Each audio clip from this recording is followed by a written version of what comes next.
मग आत्मबोधींचे सुख जे संयमाग्नीचे हुतशेष, तोची पुरोडाशू देख घेतला तिही.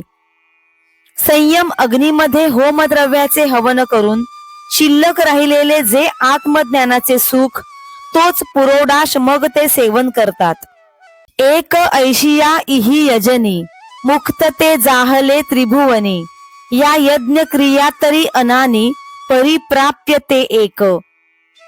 अशा प्रकारचा यज्ञ करून अनेक लोक या त्रिभुवनात मुक्त झाले आहेत. या पुरुषांच्या यज्ञ क्रिया जरी भिन्न भिन्न असल्या तरी पण त्या सर्वांचे प्राप्तव्य एकच आहे. द्रव्य यज्ञास्तपो यज्ञा योग यज्ञास्तथा परे, स्वाध्याय ज्ञान यज्ञाश्च यतयः संशित व्रताः.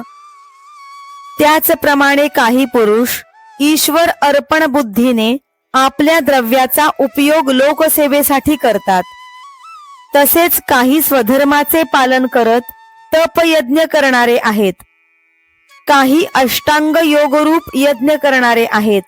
काही कठोर व्रताचे पालन करणारे प्रयत्नशील पुरुष ईश्वराच्या नामाचा जप करतात. तसेच शास्त्राचे अध्ययन रूप ज्ञानयज्ञ करणारेही असतात. एक द्रव्य यज्ञ म्हणिपती, एक तपसामग्रिया निपजविती, एक योगया गुही आहाती जे सांगितले.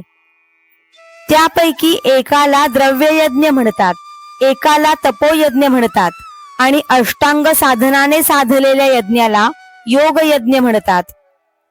एकी शब्दी शब्दू यजीजे तो वागयज्ञ म्हणीजे, ज्ञाने ज्ञेय गमीजे तो ज्ञानयज्ञ. ज्यामध्ये शब्दाने शब्दांचा होम केला जातो, अर्थात विधीप्रमाणे वेदांचे अध्ययन केले जाते, त्याला वागयज्ञ म्हणतात. आणि ज्या यज्ञात ज्ञानाने ब्रह्माशी एकरूपता प्राप्त होते त्याला ज्ञानयज्ञ म्हणतात.